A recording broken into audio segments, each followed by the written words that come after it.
Kita bersyukur, kita berterima kasih kepada Tuhan Yesus karena kita masih ada, kita masih bisa diberi kesempatan, diberi kekuatan, diberi kesehatan untuk kembali mendengarkan dan belajar tentang kebenaran firman Tuhan Allah. Amin.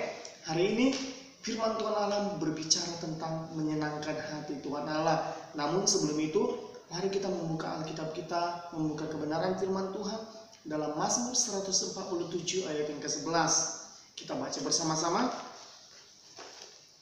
Mazmur pasal 147 ayat yang ke-11, beginilah bunyi firman Tuhan Allah. Tuhan senang kepada orang-orang yang takut akan Dia, kepada orang-orang yang berharap akan kasih setianya. Amin. Hari ini firman Tuhan berbicara tentang menyenangkan hati Tuhan Allah. Tapi adik-adik, kita harus tahu apa yang dimaksud dengan menyenangkan hati Tuhan Allah. Terus kalau kita tidak tahu apa yang dimaksud dengan menyenangkan hati Tuhan Allah, bagaimana cara kita untuk menyenangkan hati Tuhan Allah? Menyenangkan hati Tuhan Allah di sini yang berarti adalah kita mampu melakukan apa yang Tuhan mau dalam kehidupan kita. Yang artinya kita mau mengikuti sesuai dengan apa yang maunya Tuhan, bukan yang menjadi apa keinginan diri kita sendiri. Contohnya adik-adik, seorang anak yang dimana ingin menyenangkan hati orang tuanya, berarti dia melakukan apa yang orang tuanya mau. Atau contohnya lagi, ketika kita memiliki orang yang paling kita sayangi di dalam hati kita, di dalam diri kita, tentunya kita berusaha untuk menjadi yang terbaik. Kita berusaha untuk menyenangkan hati mereka, orang yang kita sayangi. Sayangi pun kembali menyayangi kita juga. Amin. Jadi demikian adik-adik. Begitu juga dengan Tuhan Allah. Untuk menyenangkan hati Tuhan Allah, kita harus melakukan apa yang Tuhan mau. Kita harus mencari apa yang Tuhan mau dalam kehidupan kita. Bukan kita berbalik melawan perintahnya Tuhan. Kita bukan berbalik untuk membuat hati Tuhan sedih, tapi kita berusaha untuk menyenangkan hati Tuhan. Terus bagaimana cara kita supaya menyenangkan hati Tuhan? Hal yang pertama itu takut akan Tuhan. Kenapa kita perlu takut akan Tuhan? Di sini dikatakan takut akan Tuhan bukan berarti karena kita takut, contohnya karena kita dikejar sesuatu karena kita melakukan kesalahan. Kita dikejar, kita ketakutan bukan karena kita habis berbuat sesuatu yang hal negatif atau berbuat sesuatu yang melanggar aturan atau berbuat sesuatu yang sangat fatal yang untuk diharapkan. Tapi yang di sini dikatakan takut akan Tuhan berarti artinya menghargai otoritasnya Allah, menghargai yang namanya firman Tuhan Allah, berarti menghargai yang namanya kebenaran yang Tuhan berikan dalam kehidupan kita. Di sini pemazmur mengungkapkan takut akan Allah itu berbeda dengan takut yang manusia sering pikirkan. Nah, jadi kenapa kita harus takut akan Tuhan?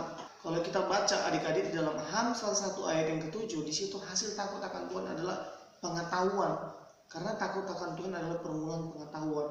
Jadi untuk menyenangkan hati Tuhan, kita takut akan Tuhan.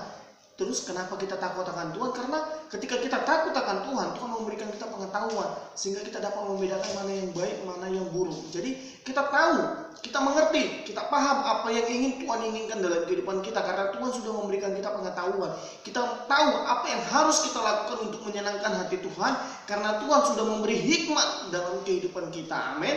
Yang kedua, bagaimana supaya cara kita untuk menyenangkan hati Tuhan, yaitu cara kita untuk menyenangkan hati Tuhan adalah berharap akan kasih setianya.